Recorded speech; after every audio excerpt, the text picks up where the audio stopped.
Hey everyone, this is Michael again, and welcome to the Smackdown review. Smackdown tonight was from the XL Center in Hartford, Connecticut, and I guess you could say this is the go-home show for Saturday night's main event, which is tomorrow night, which I am looking forward to. It's the return of Saturday night's main event. It's going to be on NBC at 8 o'clock.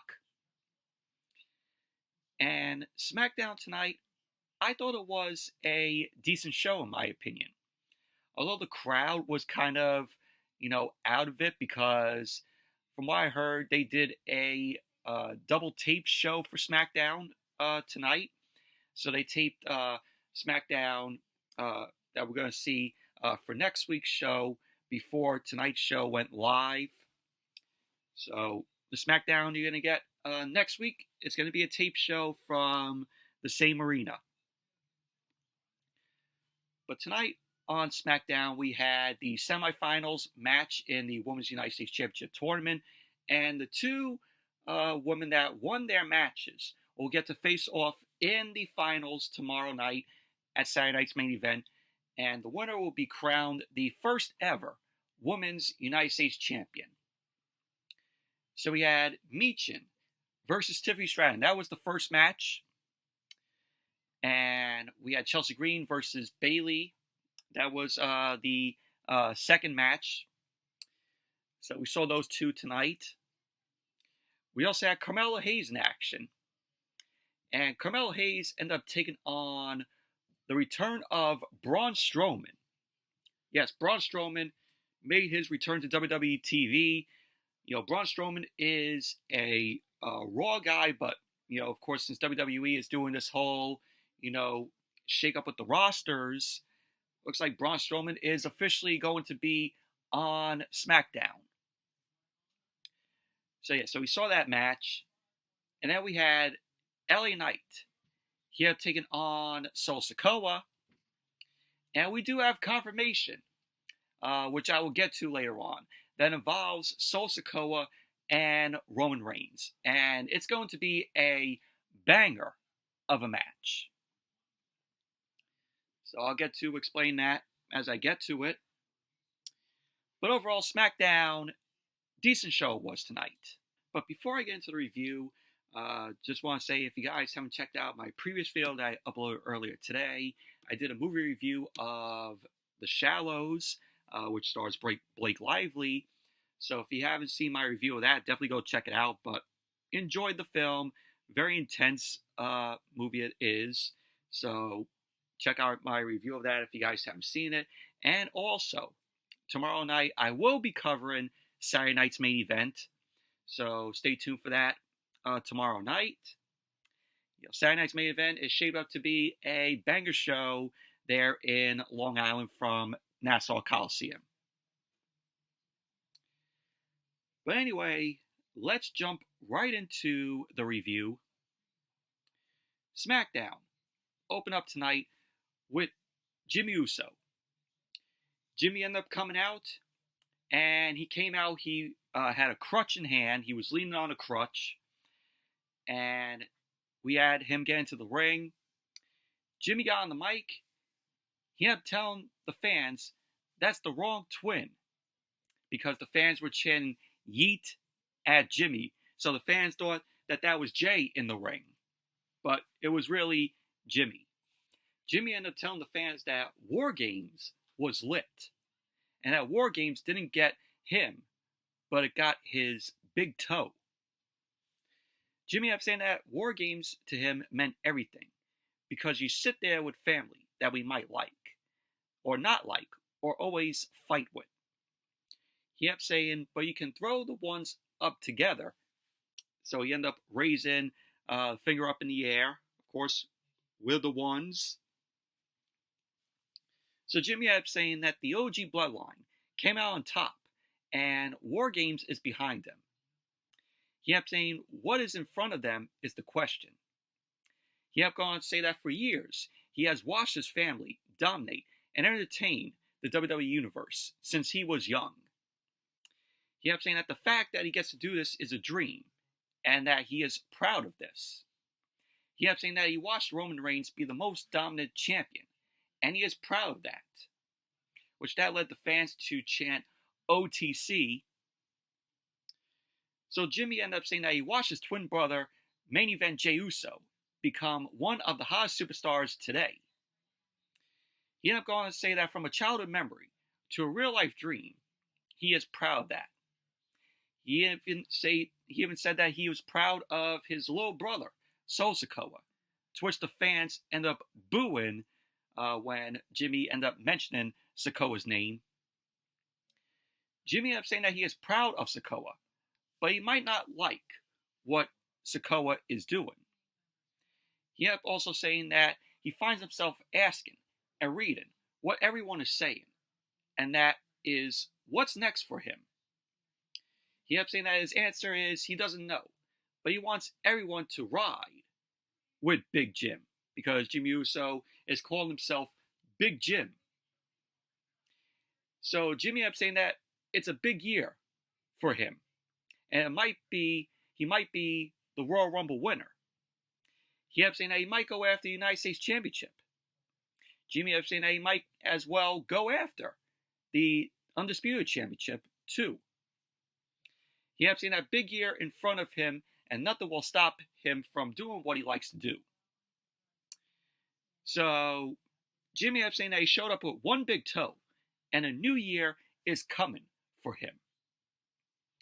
So Jimmy then dropped the mic, and as Jimmy turned around, Drew McIntyre came out of nowhere and delivered a Claymore to Jimmy. So McIntyre ended up laying some right hands onto Jimmy. Nick Aldis and officials ended up coming out to pull McIntyre away from Jimmy. So McIntyre started laughing. So McIntyre then looked at Jimmy, and he ended up leaving the ring. And pretty much that was basically how the segment ended. But overall, I thought this was a good opening to the show here. Jimmy coming out there, putting over his family, saying that he watched his family dominate and entertain the fans since he was young. And, him saying that the fact that he also gets to do this as his dream, and, he's proud of that. And, I liked how he put over, Roman Reigns, how he watched, him be the most dominant champion. And he's proud of his brother, Jey Uso, becoming one of the hottest superstars in the company. Of course, the Yeet.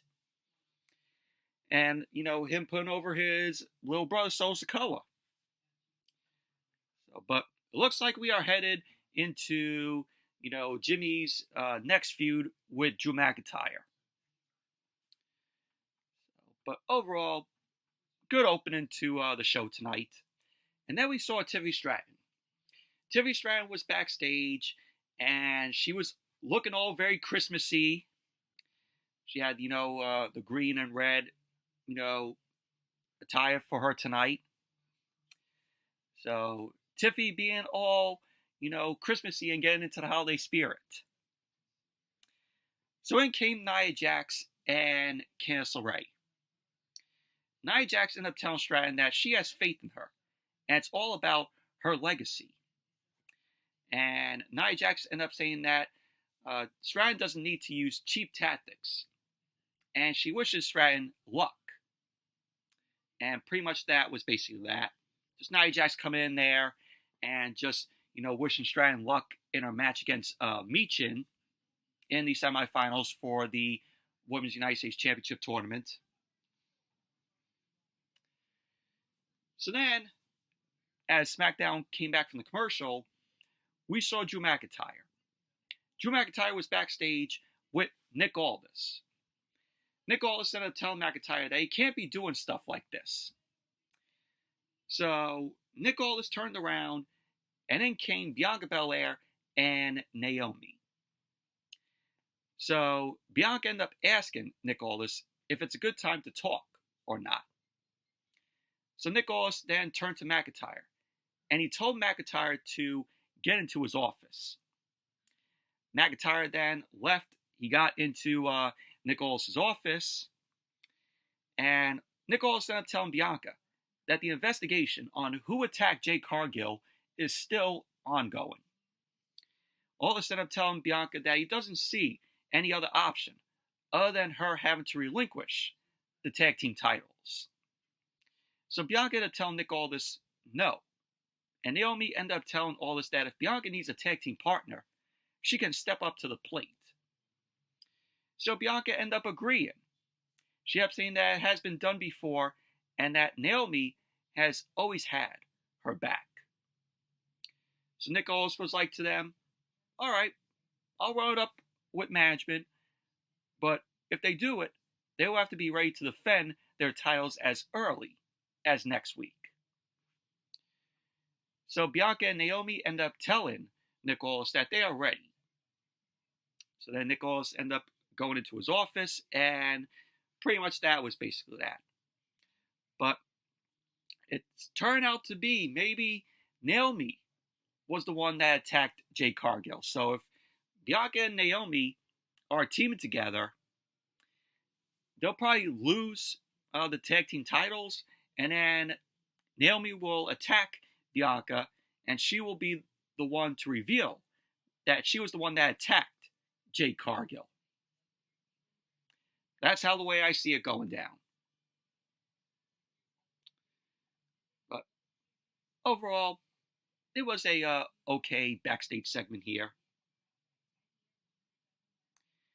And then we had the first match of the night. Tiffany Stratton versus Michin.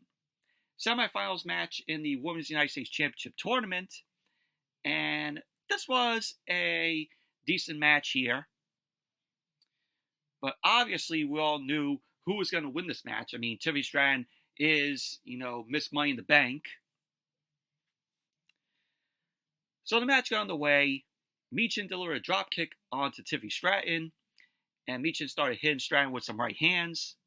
She then delivered a hurricanrana to Stratton, which was followed up by a shoulder tackle. Michin then threw Stratton to the outside. Michin then got on the ring apron. Stratton ended up tripping Michin up on the apron. Stratton was on the ring apron, and she had delivered the double knees to Michin, to which SmackDown then went to commercial. Then when SmackDown came back from the commercial, Tiffany Stratton was in control of the match. She ended up going for the double knees on the ring apron to Michin, but Michin moved out of the way. Michin then threw Stratton back into the ring, and she ended up hitting Stratton with the DDT. Michin then delivered a tornado DDT off the second rope to Stratton. She ended up going for the cover, to which Stratton kicked out. Michin then ended up grabbing Stratton. Stratton ended up reversing that. She ended up going for the Alabama Slam, but Michin ended up grabbing the ropes, and Michin ended up locking in the tarantula on Stratton. Michin then climbed up to the second rope. She ended up going for the drop kick, but Stratton moved out of the way. Stratton then ended up delivering the Alabama Slam to Michin. She went for the cover, but Michin ended up kicking out. Stratton then ended up placing Michin on the top rope. Stratton ended up climbing up to the second rope, but Michin headbutted Stratton down. Michin got up on the top rope, but she ended up getting tripped up by Stratton. Stratton ended up getting Michin on her shoulders, and she ended up delivering a running senton to Michin. Stratton ended up going up to the top for the prettiest moonsault ever, but Michin got her knees up, and Michin then ended up hitting Stratton with the eat of the feet. She then ended up going for the cover, and there you go. Michin ended up winning the match, so she is going into the final match in the Women's United States Championship Tournament. Who will be joining Michin in the final match? Will it be Bayley, or will it be Chelsea Green? Stay tuned to find out. But overall, it was a decent match between Michin and Tiffany Stratton here. But obviously, we all knew who was going to win the match. I mean, Tiffany Stratton won the match. She's Miss Money in the Bank. So, it wouldn't make any sense for if Tiffany Stratton ended up winning this match.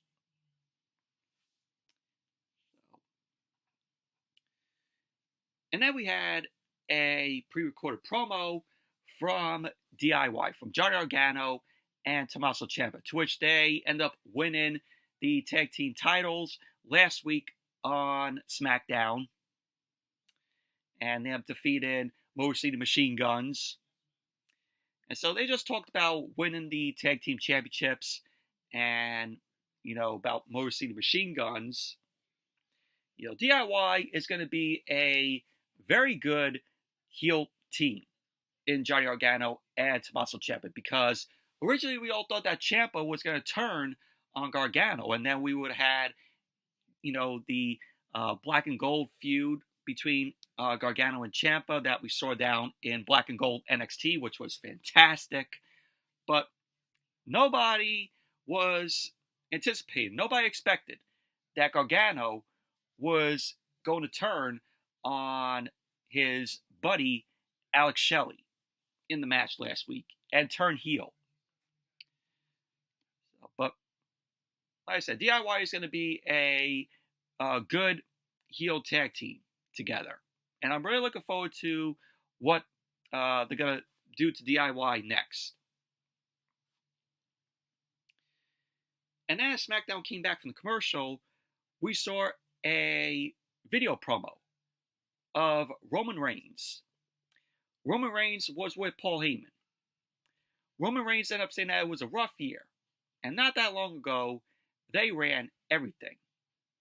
He then ended up saying that in the spring and also the summer, it fell apart. Roman ended up saying that he lost his title.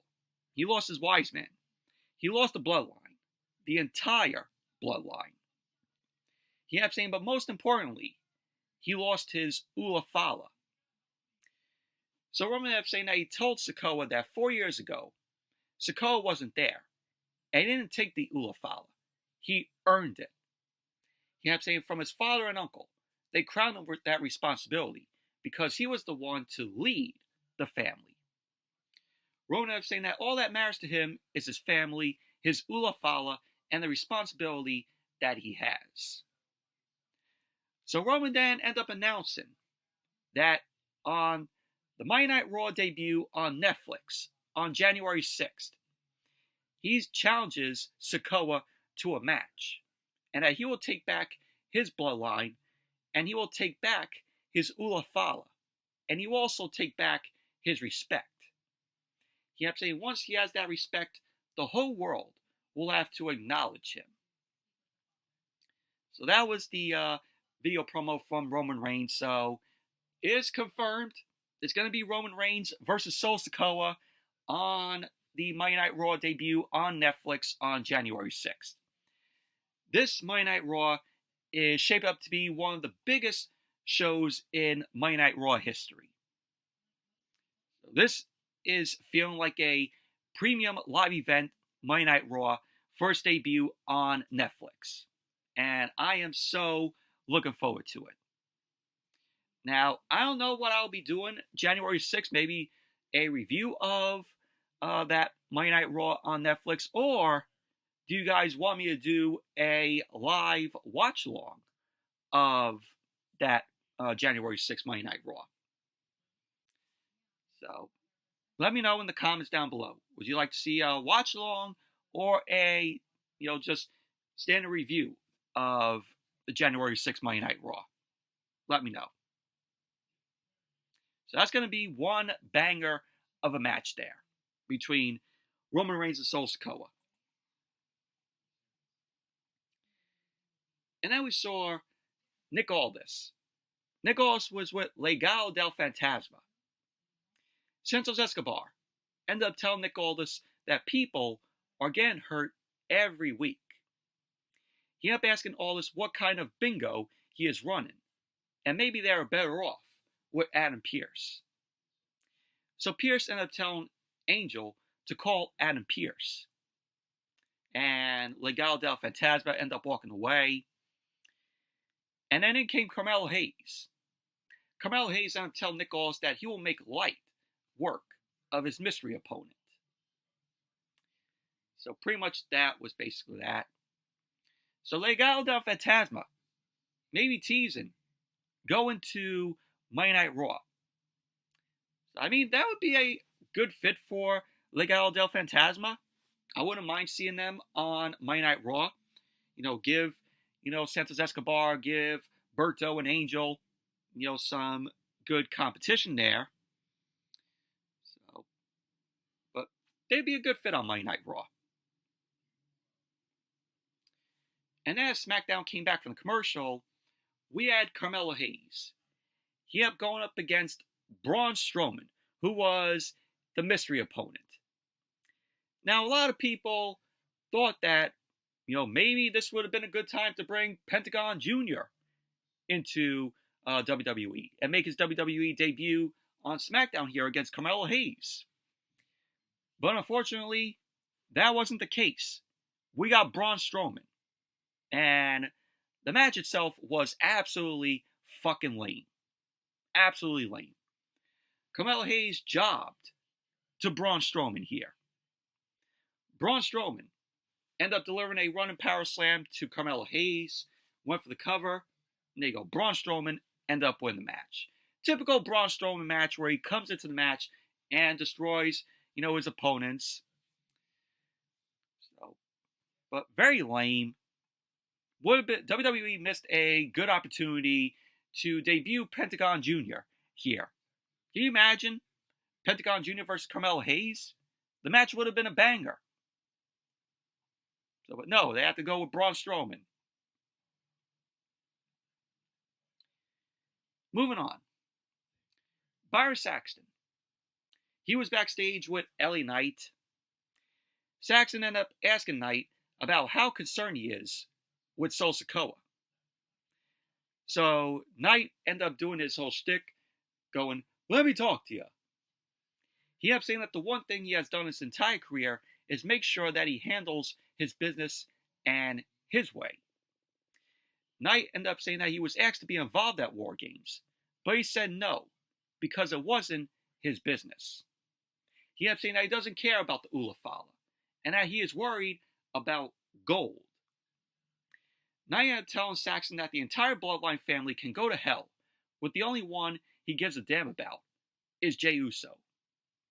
So Knight ended up saying that he let Sikoa's red necklace get in the way of his gold belt, and that Sikoa will remember whose game this is, and that game is L.A. Knight. Yeah! So, pretty much that was that. And then, as SmackDown came back from the commercial, we had the match. Sol Sikoa versus LA Knight. Sol Sikoa ended up coming out. He was accompanied by the Bloodline. Sikoa then grabbed the mic, and the fans started chanting, "You suck," to Sikoa. Sikoa then ended up saying, "Hartford, Connecticut, acknowledge me." So Sikoa was about to speak, but he got interrupted by LA Knight. LA Knight wasted no time. He got into the ring. The match got underway, which was a solid match here. Knight delivered some right hands to Sikoa, but Sikoa ended up throwing Knight into the corner. Sikoa delivered a splash to Knight in the corner. We had Sikoa end up delivering a headbutt to Knight, and he then delivered a right hand. Sikoa then threw Knight to the ropes. Knight came back and delivered a clothesline to Sikoa. Knight ended up running to the ropes, and he clotheslined Sikoa to the outside of the ring. Sikoa then ended up dragging Knight to the outside, and he ended up pushing him into the ring apron. Sikoa then slammed Knight face first onto the commentary table. He then grabbed Knight and threw him into the barricade. Sikoa then grabbed Knight, but Knight ended up throwing Sikoa into the ring steps. Knight then slammed Sikoa face first onto the commentary table. He then threw Sikoa back into the ring. Knight got back into the ring, and he started delivering some right hands to Sikoa. Knight then threw Sikoa into the ropes, but Sikoa came back and delivered the Samoan drop to Knight. Sikoa then ran towards Knight. Knight then delivered a big boot to Sikoa's face. Knight then climbed up to the second rope, and he landed a bulldog onto Sikoa. Sikoa ended up getting back up. He ran towards Knight. Knight then lowered the top rope, and Sikoa ended up falling to the outside. That led to Knight going for a baseball slide, but Sikoa moved out of the way, and Knight ended up hitting Tamatonga. Sikoa then ended up slamming Knight onto the commentary table, and then SmackDown went to commercial. Then when SmackDown came back from the commercial, Sikoa was in control of the match.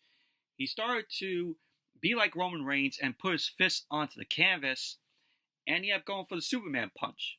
But Knight ended up ducking, and Knight ended up landing a back suplex to Sikoa. Knight then delivered some right hands, and he followed it up with a jumping clothesline. Sikoa was in the corner. Knight started stomping away on Sikoa. Knight delivered a running knee to Sikoa's face. He ended up going for the BFT, the blunt force trauma, but Sikoa ended up pushing him, and he slid onto the ring. Knight was on the ring apron, and he landed a double clothesline to both Jacob Fatu and Tama Tonga. Jacob Fatu got back up. Knight ended up back body dropping Jacob Fatu onto the commentary table. Knight then threw Sikoa back to the ring, and Sikoa ended up hitting Knight with a super kick. Sikoa then ended up going for the Samoan spike, but Knight ended up ducking that, and he ended up going for the side effect to Sikoa. Knight then climbed the second turnbuckle, and he landed a elbow drop. He ended up going for the cover, but Sikoa ended up kicking out. Jacob Fatu was on the outside. He got up, and Jacob Fatu dragged Knight to the outside, and he delivered a headbutt to Knight. So the ref ended up seeing that, and he called for the bell. So the match ended in disqualification. So Knight ended up getting the win by disqualification. Post-match, Jacob Fatu threw Knight into the barricade.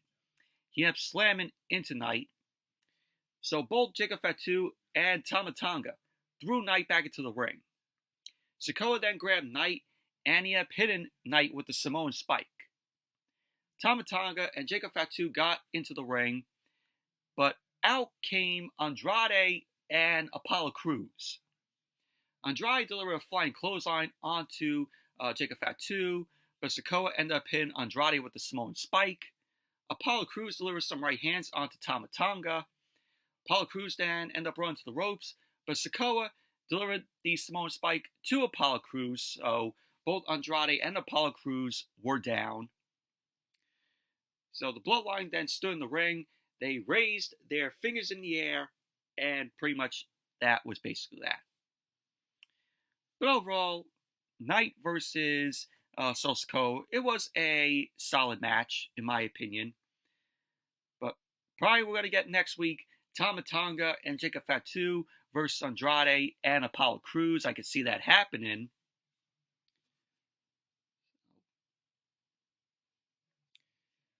And then we saw Braun Strowman. Braun Strowman was walking backstage. He ended up getting stopped by Pretty Deadly, Pretty Awful, Elton Prince and Kit Wilson. Pretty Deadly ended up telling Braun Strowman that they have been trying to find a monster for months, and that he is the perfect amount of hideous. So both Kit Wilson and Elton Prince end up giving Braun Strowman a transcript of their play, and Braun Strowman ended up walking away. Can you believe that? This stupid shit with Pretty Deadly. Every time Pretty Deadly is on TV, you know that it's going to be hideous. So then came A-Town Down Under, Grayson Waller, and Austin Theory. They ended up asking Strowman if he will be a guest on the Grayson Waller Effect next week. So Strowman was like to A-Town Down Under, to both Grayson Waller and Austin Theory, "Oh, I will see yous next week." So Braun Strowman ended up walking off, and that was basically that. A-Town Down Under, they started celebrating. It's not going to probably go good for A-Town Down Under next week with Braun Strowman in there. Braun Strowman will decimate both Austin Theory and Grayson Waller. And as SmackDown came back from the commercial, we had the main event. Bayley versus Chelsea Green. Semifinals match in the Women's United States Championship Tournament. The winner of this match will get to face Michin in the finals tomorrow night at Saturday night's main event. And this was a okay match here. So the match got underway.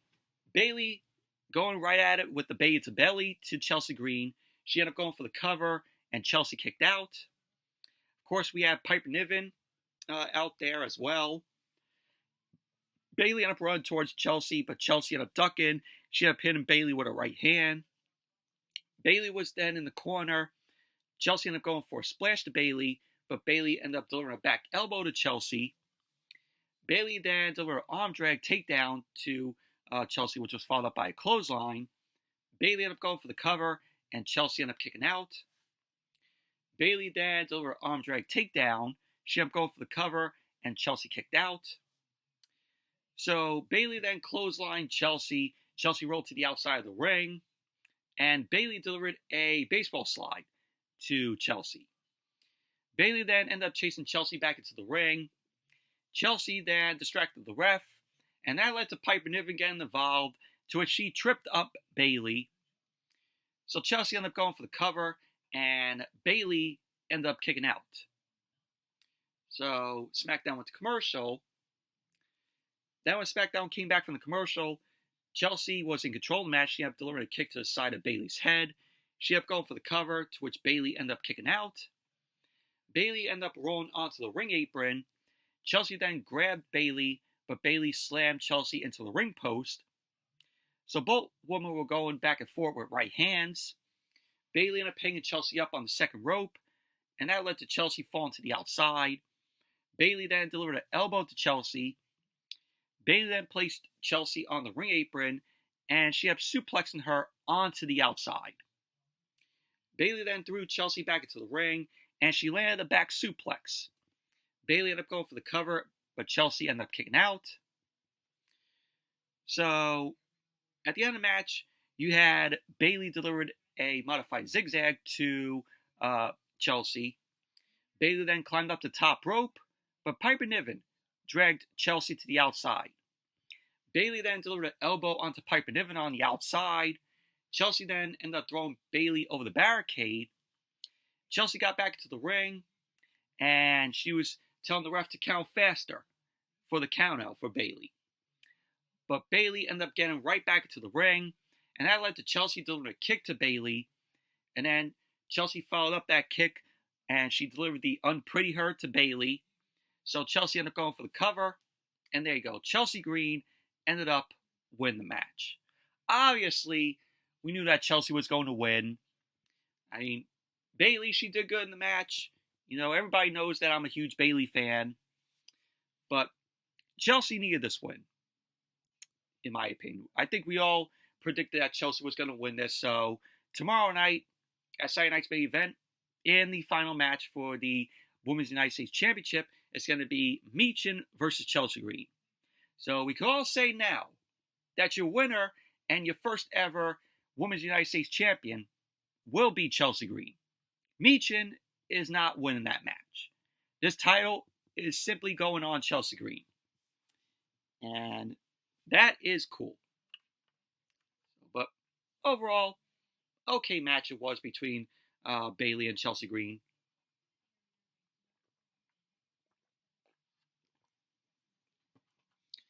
And then we had a promo from the Motor City Machine Guns. The Motor City Machine Guns ended up talking about how they made a statement by winning the Tag Team Championship. They ended up saying that they did not expect Johnny Gargano to do what he did. So they ended up telling Gargano that the titles are important, but this is not what it's all about. They ended up saying that next week, he will be the student, and they will be the teachers. So, pretty much that was basically that. And as SmackDown came back from the commercial, we had a promo from Shinsuke Nakamura. Nakamura ended up talking about how everyone will fall before his feet, and they will be humiliated and forgotten. He then ended up saying that night was just the beginning, and how he held something he never deserved, which was the United States Championship. So that was what Nakamura had to say. Just Nakamura just saying that everybody that falls before him will feel humiliated and forgotten. And then we saw Tiffany Stratton. She was backstage, and in came Nia Jax. Nia Jax ended up telling Stratton that it's a tough night. It happens. She ended up telling Stratton not everyone is meant to be a champion like her. So then came Candice LeRae. Candice LeRae ended up saying that while Stratton was trying her best, she spoke to Nick Aldis, and that her and Nia Jax have a tag team match against Naomi and Bianca Belair next week. Candice ended up saying that she knows that Stratton wasn't able to bring more gold to their group, but next week, Nia can hold 2 titles. So Nia ended up telling her that they should go talk about it. So pretty much that was basically that. And then we have Michael Cole. Michael Cole was in the ring, and he was going to induct this interview between Kevin Owens and Cody Rhodes. So Michael Cole ended up introducing Cody. So out came Cody, got a big pop from the crowd there. Everybody got in there, whoas, as always. So Cody got into the ring. He hugged Michael Cole. Cody then grabbed the mic, and Michael Cole then ended up introducing Kevin Owens to come out to the ring. And Kevin Owens did not come out. Michael Cole ended up saying, and here's Kevin Owens again. Kevin Owens did not come out. So Cody ended up saying that Owens is not here. So he ended up telling Michael Cole to do the interview. And Michael Cole ended up saying that he wants to talk about what has taken over social media. He ended up asking Cody about the gift that Triple H gave him to use at Saturday night's main event, which Triple H ended up posting this on his social media, where it was a video with him and Cody Rhodes, and there was a box, and Triple H ended up saying to Cody that, you're going to take this belt for one night only for Saturday night's main event, which you all know is going to be the Winged Eagle title, which I can't wait to see the Winged Eagle title back on TV. It's been a long, long while since we've seen the Winged Eagle belt on TV. But the Winged Eagle belt should be a main purpose on TV. They should bring back the Winged Eagle belt and just feature it permanently on TV, just not one night. But it's good that we're going to get to see it tomorrow night at Saturday night's main event. So as Cody was going to say about the gift that Triple H gave him, he was interrupted by Kevin Owens. Kevin Owens was shown in his rental car. He ended up saying, "That's enough." Owens ended up asking Cody how he can be okay with using all of his friends to help finish his stupid, pathetic little story.